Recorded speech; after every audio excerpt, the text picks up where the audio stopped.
Olha só, nós estamos num lugar bíblico, histórico, um lugar aprazível, raríssimo em Israel, porque vocês viram o deserto que é isto.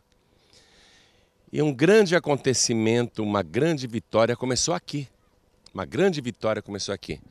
Eu vou ler o capítulo 7 de Juízes, versículo 1.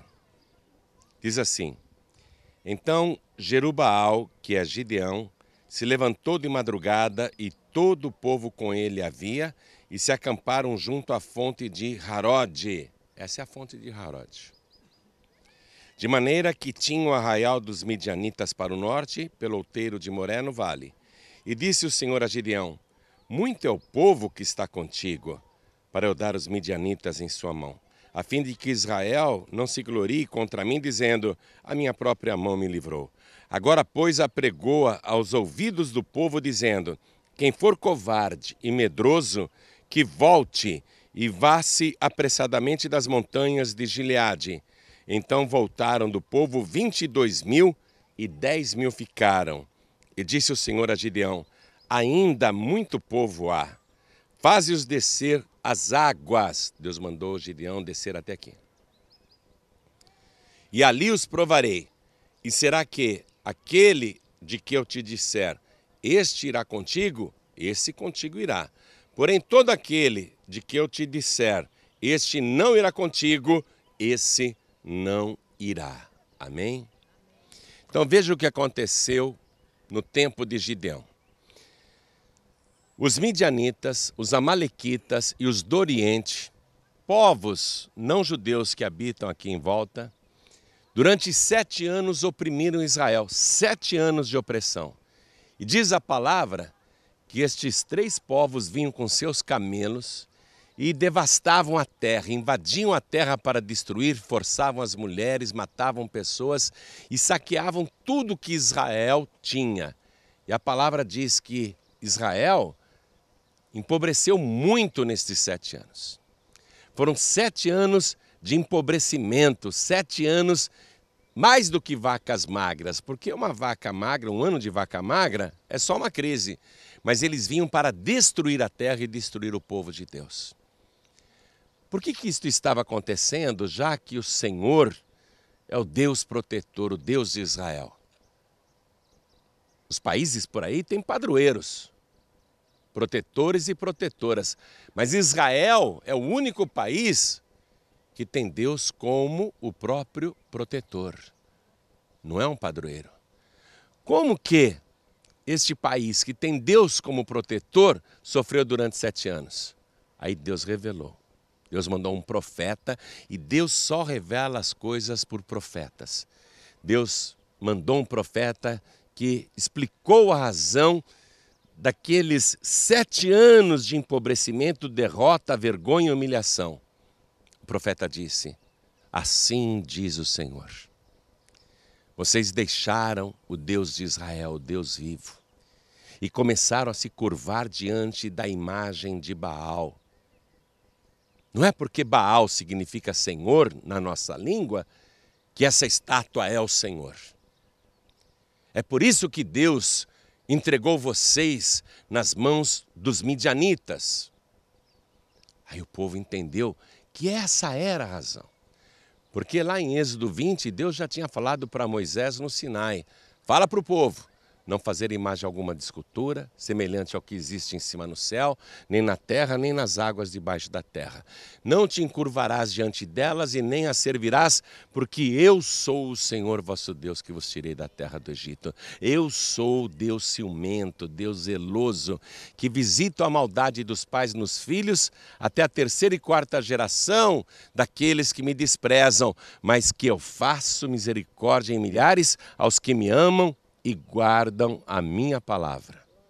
Aí o profeta veio, deu recado, e o povo entendeu por que tanto sofrimento, por que tanta doença, por que tanta pobreza.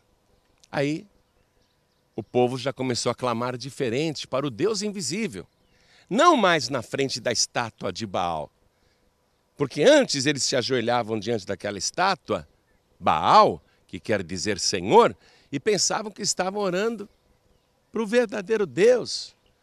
Então eles compreenderam o erro, o engano teológico e tiraram os ídolos, as imagens de Baal e passaram a orar para esse Deus que não pode ser visto, o possuidor dos céus e da terra. Então Deus falou, agora sim, agora eu vou começar o livramento deste povo. E tinha um homem pobríssimo, medroso, que estava tentando salvar um restinho de alimento para alimentar a sua própria família, e a sua família era a mais pobre de Manassés. E ali com medo, ele recolhendo aquele trigo, recolhendo o cereal, e o pior de tudo, ao invés de estar numa eira fazendo isso, ele estava num lagar. Porque a eira é uma pedra onde o trigo é batido para separar da palha, para ficarem só os grãos. Ele estava fazendo isso no lagar, que é o lugar onde se pisa a uva. Quer dizer, ferramenta totalmente inadequada e com medo. Deixa eu fazer isso logo antes que os midianitas venham aqui e levem embora esse alimento. Aí ele está lá nessa ocupação e debaixo de uma árvore, de um carvalho, ele vê um homem. E este homem, debaixo do carvalho, o homem com roupas diferentes, não era um amalequita, não era um midianita, não era ninguém do Oriente. Aí quando Gideão viu aquele homem, ele levou um susto, porque ele era medroso. Ele pensou que era algum inimigo, mas aquele ser disse assim, salve, varão valoroso, o Senhor é contigo. E este moço ficou impressionado. Como assim, eu, varão valoroso? Eu não valho nada. O Senhor é contigo, disse aquele ser. Aí Gideão discordou das duas afirmações. Primeiro, não sou valoroso. Segundo, o Senhor não é conosco, não. Se o Senhor fosse conosco, disse Gideão para aquele ser, se o Senhor fosse conosco, nada disso teria nos acontecido durante 7 anos. Não é assim que a gente pensa, não é assim que a gente se acha. A gente se acha pobre, miserável, incapaz. A gente pensa que não vale nada e que as coisas ruins acontecem conosco e que Deus não está vendo. Por mais que alguém diga, Deus é contigo, a pessoa fala, não, Deus é só com os outros, comigo não. Se o Senhor é conosco, por que nos sobreveio todo este mal? Aí o Senhor, que estava sentado embaixo do carvalho, falou assim, vai nesta tua força e tu livrarás Israel da mão dos midianitas. Nesta força, eu forte? Também não concordo. Eu não tenho força nenhuma. Como? Como que eu vou livrar Israel da mão dos midianitas? Aí o Senhor disse, e aquele ser que estava ali era o Senhor, porque eu hei de ser contigo, tu ferirás os midianitas como se fossem um só homem. Aí o ser se identificou. Gideão ficou impressionado. Se Deus for comigo, eu tenho certeza que eu venço. Mas espera um pouquinho. Não vai embora não. Eu vou te trazer um presente aqui. E eu quero testar se realmente tu és o Senhor. Aí Gideão, que era pobríssimo, pegou um cabrito, fez um cozido, preparou um molho vermelho ali, preparou uns pães e trouxe para aquele ser. Quero ver se este é Deus mesmo. Aí aquele ser disse, me entrega na minha mão. Põe em cima dessa pedra. Aquela pedra era um altar indicado por Deus. Põe em cima desta pedra. Faz assim, põe primeiro a carne do cabrito. Agora pega essa caçarola que está cheia de molho vermelho, derrama sobre o cabrito e põe os pães ali de lado. Aí Gideão fez tudo isso que o Senhor estava mandando. Aí o Senhor se levantou, veio com o seu cajado, ele tinha uma vara na mão, e o Gideão está lá. Ele veio caminhando, pegou o cajado, olhou bem. Gideão trouxe o melhor cabrito. Gideão colocou o pão aqui. Gideão derramou esse caldo e Gideão olhando. O caldo escorreu pela pedra e foi até embaixo. Deus viu naquilo uma figura do sacrifício de Jesus que iria acontecer muitos e muitos séculos depois. O Cordeiro de Deus sendo sacrificado no Monte Calvário, ele é o pão da vida e o seu sangue escorrendo até o chão. Deus viu isso. O Senhor se agradou demais. Por quê? Porque um dia, eu mesmo, o Senhor, vou estar sobre uma rocha. Eu mesmo, o Senhor, estarei me derramando sobre o Monte Calvário. Eu mesmo, o pão da vida, um dia estarei lá. Como Deus se agradou daquela intuição de Gideão. Então o Senhor pegou o seu cajado e Gideão olhando, né? Deixa eu ver se ele é Deus mesmo. Deixa eu ver. Aí o Senhor tocou a carne, preste atenção com o seu cajado. Tocou a carne do cabrito com aquele cajado. Aí ele começou a pegar fogo. Começou a pegar fogo, Gideão se afastou, surgiu fogo do nada.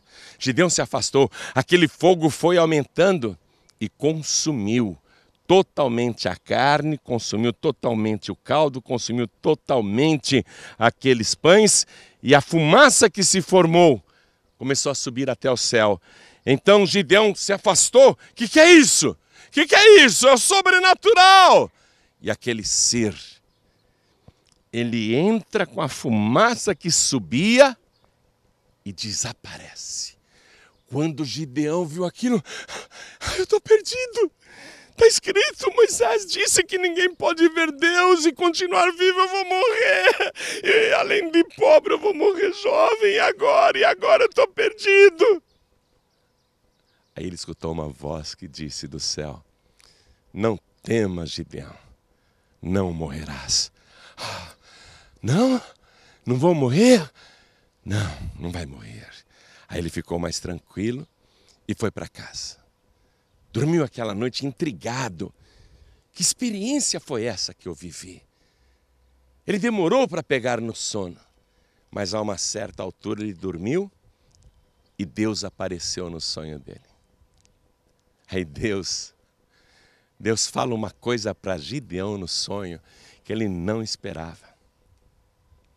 Deus diz assim, Gideão,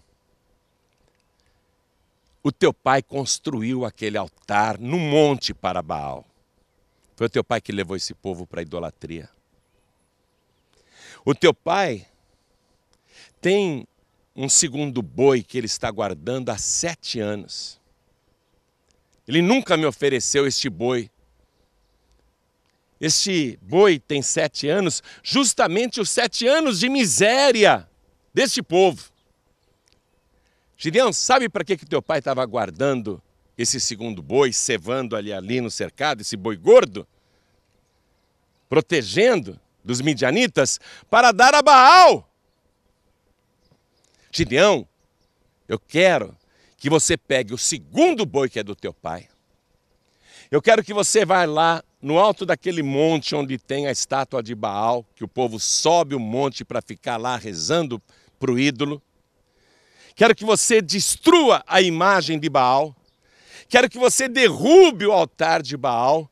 E quero que você pegue e faça ali, ao lado do altar de Baal, faça um altar para mim, com pedras. E o meu altar não terá estátua nenhuma. Aí eu quero que você pegue o segundo boi que o teu pai ia dar para Baal e me ofereça ali, neste altar novo. Quando o Gideão acordou do sonho, falou, será que eu estou ficando louco? Será que eu devo fazer isso? Será que eu tive um pesadelo ou uma revelação? E E como que eu vou fazer isso? Meu pai vai ficar doido comigo. Ele é devoto do Baal. O meu pai vive rezando para Baal, só que meu pai está 7 anos rezando para Baal e não mudou nada na nossa vida. Tem gente que fica a vida toda rezando para ídolos e não melhora a vida e a pessoa não compreende, né? Meu pai está há 7 anos, ele até construiu aquele altar para Baal, ele é fã do Baal. Deus está mandando, não apenas eu destruir a estátua que o meu pai tanto adora, Deus está mandando eu pegar o segundo boi dele, o boi gordo, que ele está guardando há 7 anos, e oferecer num altar que não tem ídolo nenhum, um altar vazio. Ele era um medroso, ele era um covarde. Mas Gideão começa a ter decisões. Ele começa a decidir. E ele decide obedecer. Eu posso até estar ficando louco, mas eu vou fazer do jeito que o Senhor me falou no meu sonho. Mas eu não tenho coragem de fazer isso sozinho, não. E nem de dia. Eu vou fazer de noite, quando não tiver ninguém olhando. E vou levar comigo 10 empregados, 10 amigos, 10 pessoas. E vou pedir para eles me ajudarem nisso. Porque construir um altar, derrubar tudo que está lá em cima e ainda levar um boi que pesa mais de 1 tonelada, sacrificá-lo lá em cima e colocar em cima do altar, eu sozinho não consigo.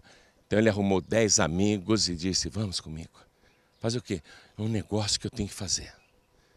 Pega lá, sem o meu pai perceber, pega o segundo boi que ele está lá criando no cevadouro. Aí pegou o segundo boi. O maior medo que o boi fizesse barulho e o seu pai acordasse. E de noite eles foram até o alto do monte, onde estava o altar de Baal. Vamos quebrar tudo! E eles começaram a arrebentar a estátua de Baal e jogar os pedaços para lá. Aí pegaram o altar de Baal e demoliram. Aí pegaram pedras novas, não as pedras do altar de Baal, mas coisa nova, e construíram um novo altar. Um novo altar que não tinha ídolo nenhum. Aí Gideão pegou o boi, o segundo boi, e o sacrificou ali e o colocou sobre o altar novo. Senhor, eu estou fazendo para ti, viu? Do jeito que o Senhor pediu, do jeito que o Senhor mandou. Está vendo, Senhor? Está vendo? Aí ele foi para casa. Quando o dia amanheceu, os homens foram lá no monte rezar para Baal. E encontraram tudo destruído. E aquele altar novo com um boi em cima, sacrificado. Quem fez isso? Quem fez isso? Rapidamente descobriram que foi Gideão, porque quem faz uma coisa dessa com 10 pessoas, um conta para o outro. Ó, eu corto o meu pescoço, mas eu não conto quem foi. Né? E dedaram o Gideão. Ah, foi o Gideão! Pessoal, vamos linchá-lo! Vamos acabar com Gideão, porque ele acabou com o nosso Deus Baal, o sacrilégio que ele cometeu. E foram lá na casa de Gideão, que morava com o pai, o Joás. O Joás, que era devoto de Baal. Fizeram aquela gritaria. Joás! Joás!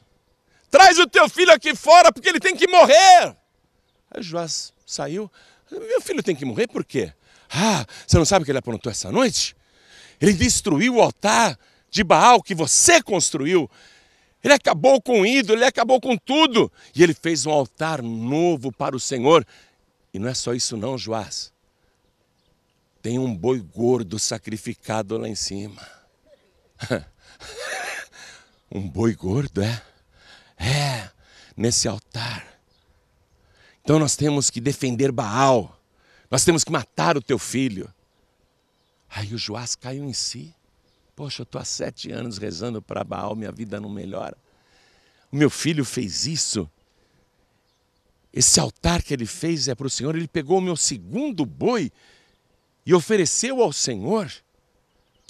Olha o que Gideão fez essa noite e agora. Traz ele aqui, Joás, que nós queremos linchá-lo, matá-lo. Aí Joás falou assim, mas vocês querem matar por quê? Para defender o Baal? Para defender a nossa fé? Aí o Joás disse, olha aqui, se Baal é o Senhor, ele que se defenda. Se ele é Deus mesmo, ele que mate o meu filho. Mas se alguém aqui encostar o dedo no meu filho, morre. Foi assim que Joás se converteu. Ao invés de dar uma bronca no filho, ele se converteu. Aí sabe o que aconteceu? Diz a palavra que o Espírito de Deus se apoderou de Gideão. E Gideão foi revestido de poder e ele tocou uma buzina. Aquele chofar, né? Aquele chifre de carneiro. Tocou a buzina e todo mundo veio atrás dele. Todo mundo ficou sabendo o que ele fez. Esse cara tem coragem. Esse cara é macho. Esse cara é o nosso líder. Aí juntaram-se 32 mil homens e Gideão contou tudo o que tinha acontecido. Olha, o Senhor me apareceu, o que eu ofereci para ele foi consumido num holocausto, ele subiu com a fumaça, ele me apareceu em sonho, eu destruí o altar de Baal e a imagem de Baal porque Deus mandou, e Deus, que eu vou livrar Israel dos midianitas, dos amalequitas e dos povos do Oriente. Você percebeu que são 3 inimigos? Sabe o que isso significa? A trindade do mal. Qual é a trindade do mal? Satanás, Lúcifer e Belzebu. Eram os 3 povos que destruíam tudo que o povo de Deus tentava construir. Tudo que o povo de Deus semeava, esses 3 povos inimigos roubavam, saqueavam. É assim que o diabo trabalha. Mas Deus me disse, falou Gideão, que eu vou livrar Israel destes 3 inimigos. Nós vamos com você, Gideão, nós estamos contigo. Então vamos até a fonte de Harod. Aí ele chegou aqui com 32 mil homens. Que exército, hein? Nós vamos para a guerra. E os amalequitas, midianitas e povos do Oriente, lá no vale de Jezreel, onde justamente a profecia bíblica diz que vai acontecer a grande batalha. Eles estavam ali. Vamos atacar porque já vimos que Israel está se rebelando. Vamos destruí-los, porque o inferno quer contra-atacar. Toda vez que você começa a agir na direção de Deus, o inferno quer contra-atacar. Mas nós somos 32 mil. Eles são muito mais do que nós. Mas Deus me disse para a gente não ter medo, porque nós feriremos todos os inimigos como se fosse um só homem. Valeu, Gideão, estamos contigo. Vamos para a guerra. Aí o Senhor falou assim para Gideão. Gideão, é muita gente. Os inimigos são mais numerosos. Mas se vocês ganharem a batalha, vão dizer, também? Nós lutamos, nós vencemos. Deus falou, não quero dar a minha glória nem para o exército de Israel. Gideão, eu não quero que o povo pense, porque eu vou dar a vitória, que foram eles que conseguiram a vitória. Então faça o seguinte, Gideão. Diga assim, quem for medroso e covarde, que volte para casa. Aí um ficou pensando, medroso e covarde? Eu sou medroso e covarde, eu admito que eu sou um rato. Eu vou para casa. Eu também sou um rato, eu vou para casa. Eu também sou um medroso, eu vou para casa. Eu tenho mulher e filhos, eu vou para casa, eu não vou para a guerra. E voltaram 22 mil homens, ficaram só 10 mil. Gideão olhou e falou, poxa, 10 mil, menos do que a metade do que eu tinha. Será que eu não estou ficando doido, não? Eu fico ouvindo essa voz e fazendo o que ela manda. Só me manda fazer coisas absurdas. 10 mil pessoas apenas, menos do que a metade que eu tinha. E agora? Aí Deus diz, ô Gideão, ainda é muita gente. Como é que é, Senhor? Ele ouvindo a voz, né? Só ele ouvia aquela voz. Muita gente, Gideão. 10 mil é muita gente. Pega esses 10 mil e faz descer até as águas. E manda beber água. E eu vou te dizer quem vai contigo e quem não vai. Aí Gideão pessoal, todo mundo aqui, Deus mandou vocês beberem água. Ele vai escolher os guerreiros. Aí chegava alguém aqui, se ajoelhava, botava a cara na água e lambia a água.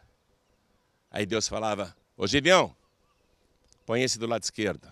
Ô, você aí, vai para o lado esquerdo, você também, você também, você também, vai para lá, você também, você também, você também, vai para lá. Todo mundo que estava bebendo água desse jeito, você aí, vai para lá, você, para lá. 9.700 homens foram colocados do lado de cá.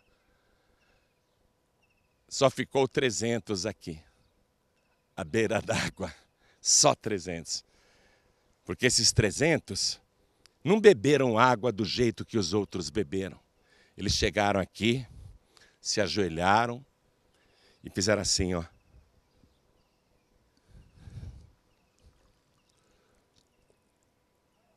Rapaz, que água boa, viu? Que água docinha. Mas eles fizeram assim, ó.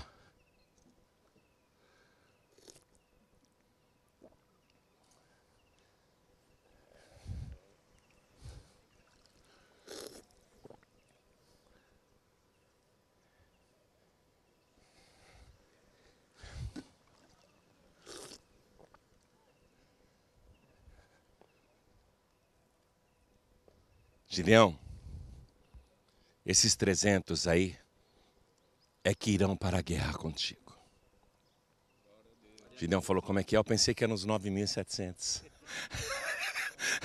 Como é que é? Eu estou ficando doido. Essa voz fala comigo só loucura.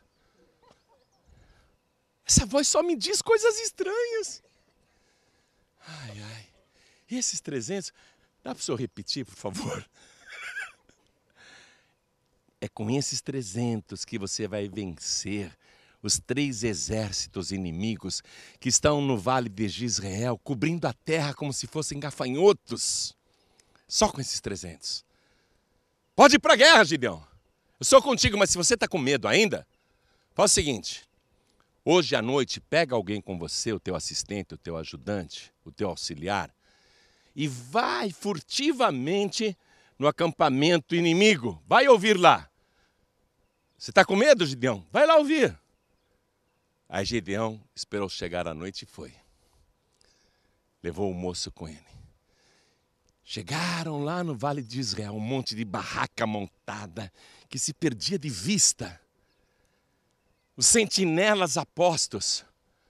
Aí Gideão e o moço, sem serem vistos, chegaram atrás de uma barraca onde 2 soldados estavam conversando.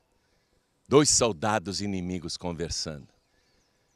E um soldado falou para o outro, rapaz, eu tive um sonho essa noite, que sonho esquisito. E o Gideão lá escutando. Ninguém sabia que ele estava ouvindo. E o outro soldado inimigo, o que você sonhou? Ai, eu tive um sonho. Eu sonhei que um pão de cevada nos rodeava em todo o acampamento, por essas montanhas aqui em volta da gente. E eu sonhei que aquele pão de cevada nos atacava de cima para baixo. E fizeram as nossas tendas virarem de cabeça para baixo e todo o nosso acampamento foi destruído. Gideão atrás da tenda, querendo fazer isso que alguém fez aí, querendo dar glória a Deus. Querendo dizer, glória, está falando da nossa vitória. Aí o outro soldado que ouviu o sonho falou, eu sei o que esse sonho significa. E o Gideão escutando. Coração disparado de alegria, mas bem quietinho. E o outro soldado falou, esse pão de cevada que você viu no teu sonho é Gideão. E Gideão vai destruir tudo isso daqui. A espada de Gideão virá contra nós. E o outro soldado, você acha mesmo? E quando Gideão escutou o seu nome na boca do inimigo, ele ficou muito alegre, porque era o próprio inimigo confessando a vitória de Gideão. Eu quero que você escute isso. Satanás te ataca há muitos anos e não é de hoje.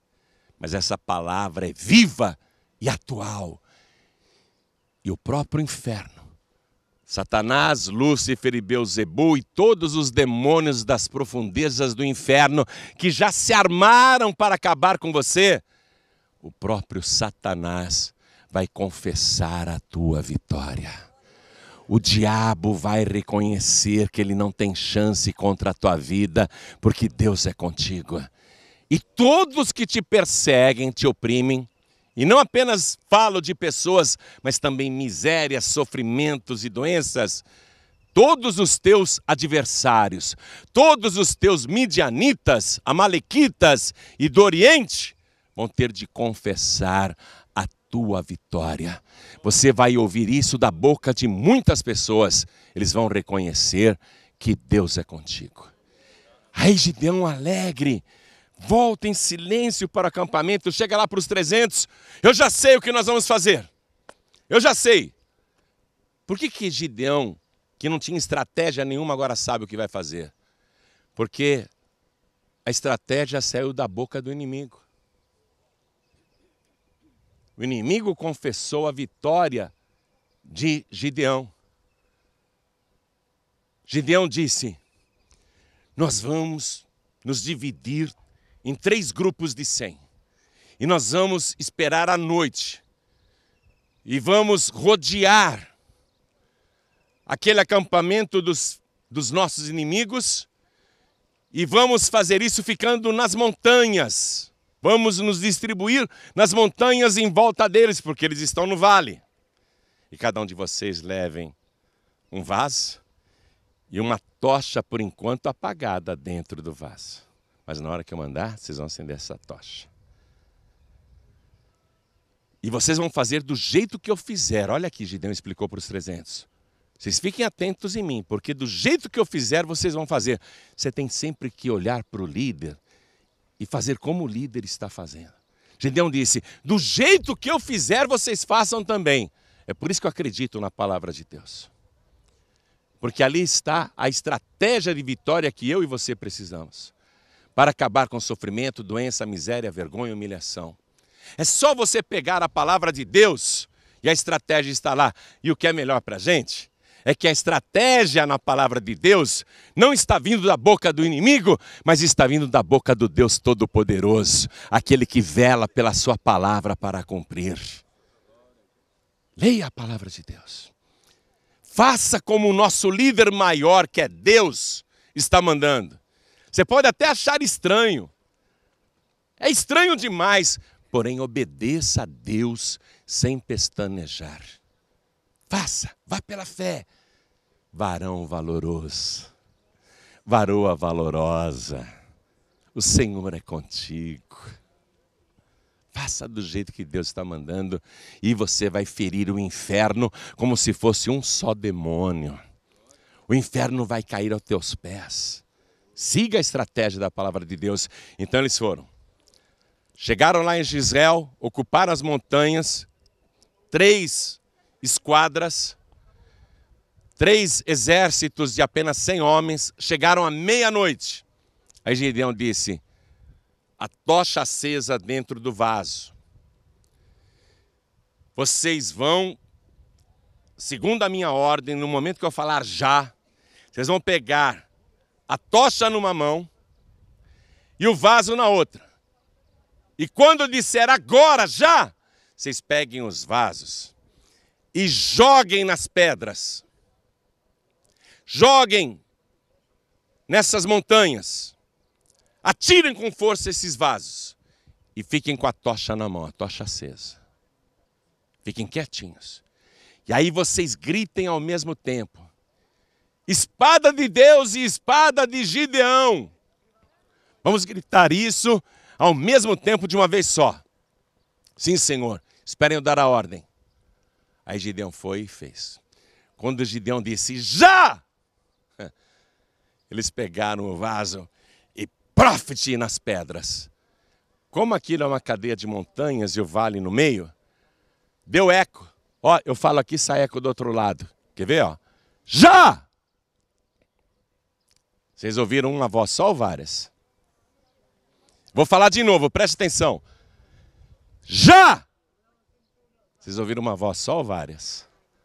Hã? E a voz ampliada, é o eco. Quando eles deram com os vasos nas pedras, aquele estrondo ao mesmo tempo ecoou e ficou bum bum bum bum bum bum bum bum bum bum bum bum bum bum. Que é isso? Era meia-noite e os que estavam dormindo lá no arraial inimigo acordaram assustados, coração disparado, tudo escuro. Cada um foi pegando a sua espada. Que é isso? Aí eles olharam nas montanhas em volta, saíram de suas tendas e ficaram olhando. E aquelas montanhas, eles viam uma tocha acesa aqui, outra tocha acesa ali. Eles imaginaram que entre as duas tochas tinham muitos soldados. Outra tocha acesa ali, outra tocha acesa ali. Eles acharam que entre as tochas havia muitos soldados. Eles acharam que ali havia pelo menos um exército de 300 mil homens. Muito mais do que eles. Vamos fugir, vamos nos salvar, estamos cercados. E naquela correria à noite, apavorados, e o medo faz a gente perder a noção da realidade. Quando eles começaram a correr, um trombava com o outro. Só que não sabia, né? Um era malequita, o outro era midianita e o outro era do Oriente, cada um se vestia de um jeito diferente. Ele não queria nem saber. É que nem a polícia, quando está acuada ou entra num lugar perigoso, o que a polícia faz? Atira primeiro e pergunta depois. Questão de salvar a vida, não é? Então eles encontravam pessoas ali no próprio acampamento, na escuridão e com pavor, não sabiam quem eram. Será que é de Israel? E um foi enfiando a espada no outro. Foi enfiando a espada no outro. Diz a palavra que eles se mataram. E os que conseguiram correr, uma minoria, Israel, aqueles 300, perseguiu e acabou com o resto. E houve grande livramento, grande libertação. E Deus foi glorificado. Você sabia que nos quartéis do mundo todo, não só em Israel, mas no mundo todo, essa vitória de Gideão é estudada como estratégia de guerra? Vencer uma guerra com inteligência e com obediência, com disciplina. Você quer vencer? Quem aqui quer vencer? Quem aqui quer vencer? Tem que ter inteligência, mas disciplina e fé. Fé em quem? Em Baal? Você está derrotado. Fé em Baal, você vai continuar um derrotado, uma derrotada. Você tem que ter fé no único e verdadeiro Deus, o possuidor dos céus e da terra, cujo nome é o Senhor dos Exércitos. Quer tomar posse dessa vitória? Então se levante, por favor. Pastor Ubiratã Araújo, faça esta oração aqui, porque eu quero que você faça o que eu fiz aqui, ó. Você viu que eu bebi essa água? Pensa que eu vou ficar com dor de barriga, é? Não, tu é mais forte, gente. Você vai ficar mais forte. Sabe por quê? Foi aqui neste lugar que Deus deu para cada homem a força de 1000 homens. Diga, eu quero ter a força de 1000 homens. Pastor Neilton, pastor Daniel, pastor Joaquim Neto, pastor Daniel, fiquem aqui também. Eu não ouvi direito. Quem quer a força de 1000 homens, levante a mão. Então diga, eu quero a força de 1000 homens. Mas vem cá, a gente tem uma guerra que não é contra a carne nem contra o sangue. A nossa guerra é contra o inferno, contra as hostes espirituais da maldade, não é isso? Mas no dia a dia a gente não enfrenta uma guerra. No dia a dia a gente não enfrenta uma guerra. Tem gente que diz assim, todo dia tem que ser matar um leão. Não é? Não é que todo dia é uma batalha para ganhar o pão, uma batalha para sustentar a família, uma batalha para pagar as contas, para pagar a prestação. Não é uma guerra diária que você enfrenta, não é uma guerra com os filhos que estão oprimidos, perturbados, muitos ali no crack, na cocaína, na bebida. Não é uma guerra isso? Não é uma guerra você ver o teu filho, a tua filha, o teu pai, a tua mãe desviados ou sem salvação? Não é uma guerra você pelejar para salvar aquela vida? Não é uma guerra? É todo dia, gente. É uma guerra. E no seu trabalho, você que tem uma empresa, você que tem um negócio, não é uma guerra para continuar com a porta aberta, pagar os funcionários, pagar todo mundo, pagar os impostos direitinho? Não é uma guerra todo mês, todo dia, todo mês? É uma guerra. Todos nós estamos em guerra. Mas a partir de hoje, se você obedecer a Deus, você vai produzir por 1000 homens. Você vai ter a força de 1000 homens. Sabe, quando eu comecei a pregar, um dia Deus me mostrou o seguinte, e eu nem estava pensando em Gideão. O Espírito Santo me disse que ele iria levantar 1000 pessoas para pregar como eu prego. E eu trabalho para levantar esses 1000. Só que aí Deus viu que esse trabalho é muito lento. Levantar 1000 homens como o pastor Ubiratã, levantar 1000 homens como o pastor Newton Rocha, levantar 1000 homens como o pastor Joaquim Neto, levantar 1000 homens como o pastor Daniel, não é do dia para a noite não, gente. Eles estão há 20 anos comigo, 15 anos comigo. Não é brincadeira não. Preparar um soldado desse demora muito. Aí Deus falou, esse trabalho é lento. Eu vou fazer o João Ribe pregar por 1000 pregadores.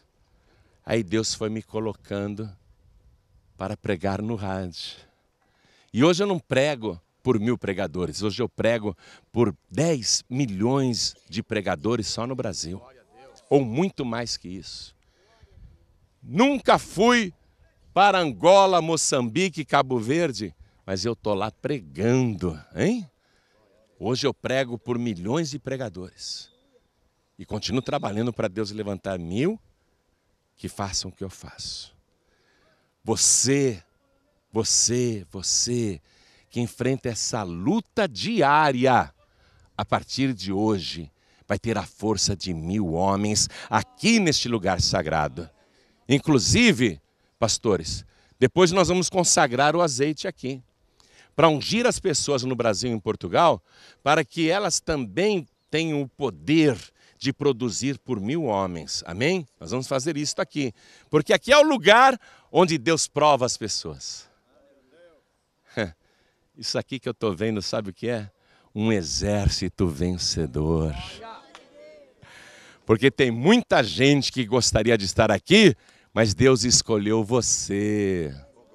Você é um daqueles 300. Acredite, você é um daqueles 300. Deus te escolheu e é com você que Deus vai operar, a vitória. Amém? Quem crê nisso, levante a mão. Então diga, eu quero o poder de 1000 homens. Eu quero a força de 1000 homens. Eu quero a unção de 1000 homens. Eu quero a vitória de 1000 homens. Quer mesmo? Então vamos dar uma grande salva de palmas para Jesus. E o pastor Ubiratã Araújo e os pastores vão fazer esta oração. Senhor nosso Deus e nosso Pai Todo-Poderoso, nós estamos no mesmo local. Um local de decisão. Um local onde os covardes e medrosos ficam para trás e onde os corajosos seguem em frente em rumo à vitória. E nós estamos aqui, meu Deus, diante daqueles que seguem rumo à sua vitória. Aqueles que foram separados, aqueles que foram escolhidos a dedo, aqueles que já passaram por humilhações, por dificuldades e que já foram roubados e saqueados pelo inimigo, mas que tomaram uma decisão. Eu não vou ficar aqui parado, esperando o inimigo tomar o que é meu, arrancar o que é meu, saquear o que é meu, tomar aquilo que eu suei para conquistar, destruir a minha casa, a minha família, a minha herança. Eu vou lutar por aquilo que é meu e eu creio que ainda que eu pareça fraco, o Senhor disse que eu sou forte. Ainda que eu pareça que sou uma pessoa sem valor, o Senhor disse que eu sou valoroso, uma pessoa de valor. Então, se Deus disse que eu posso, se Deus disse que eu tenho valor, se Deus disse que eu vou vencer, não importa o que os outros digam de mim, não importa o que os outros pensam de mim, o que importa é o que Deus pensa pensa de mim e o que Ele determinou para o meu dia de amanhã. Meu Deus, em nome do Senhor Jesus, eu profetizo sobre cada pessoa que está aqui agora e sobre cada pessoa que está assistindo esse DVD, vendo esse vídeo, que esta mesma unção que foi colocado sobre cada um dos 300 de Gideão estará também sobre cada uma dessas pessoas, em nome do Senhor Jesus. Dá, meu Deus, as mesmas estratégias, a mesma inteligência, a mesma coragem, a mesma valentia, a mesma fé de seguir em frente, de ter, meu Deus, a capacidade de confiar em Ti de uma tal maneira que aquilo que for necessário ser feito, será feito. Se o Senhor pedir para que nós abrimos mão daquilo que o Senhor colocou na nossa vida, se o Senhor pedir para que haja renúncia, se o Senhor pedir para que nós venhamos sacrificar a nossa vida, eis-me aqui, eis-nos aqui, Senhor, para fazer a Tua vontade, assim como Gideão. Eu creio e eu profetizo que será a vida de cada pessoa que está aqui, de cada pessoa que vê esse vídeo, é o que nós te pedimos e já te agradecemos, em nome do Senhor Jesus. Amém e graças a Deus. Amém. Glória a Deus.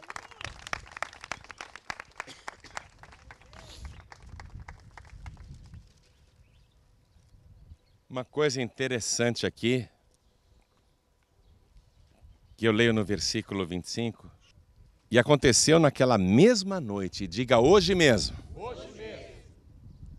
E aconteceu naquela mesma noite que o Senhor lhe disse: toma o boi de teu pai, a saber, o segundo boi de 7 anos, e derriba o altar de Baal, que é de teu pai, e corta o bosque que está ao pé dele, e edifica ao Senhor teu Deus um altar no cume deste lugar forte, num lugar conveniente, e toma o segundo boi, e o oferecerás em holocausto com a lenha que cortares do bosque. Então Gideão tomou 10 homens dentre os seus servos, e fez como o Senhor lhe dissera. E sucedeu que, temendo ele a casa de seu pai e os homens daquela cidade, não o fez de dia, mas fê-lo de noite. Amém? Deixa eu fazer uma pergunta para vocês.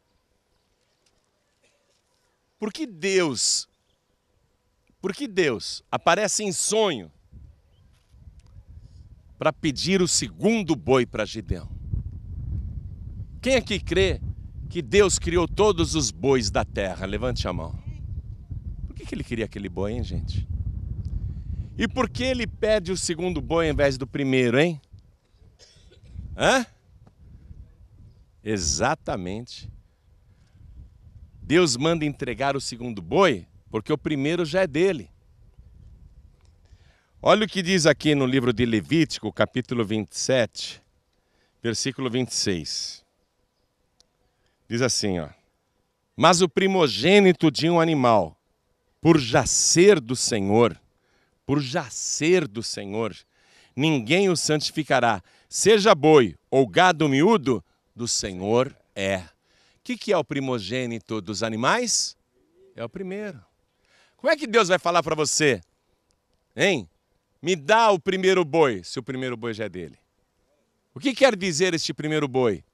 A primícia, amados. Você acha que quando Deus manda você entregar a primícia, você está dando alguma coisa para Deus? Porque todas as dízimas são dele. Todas as primícias são dele. Você só está devolvendo. O que representa o segundo boi, que é semelhante ao primeiro boi? Oferta alçada, amados. É a mesma natureza, o mesmo peso. Está entendendo? Aliás, o segundo boi aqui, ele era mais pesado que o primeiro boi. Porque o primeiro boi mal tinha ração ou capim para comer. Mas o segundo boi estava engordando a cada dia. Era o boi gordo, há 7 anos engordava. Quem está entendendo, diga amém. Amém, Senhor Jesus. Então, a pessoa diz, eu não dou as primícias. Você não dá mesmo.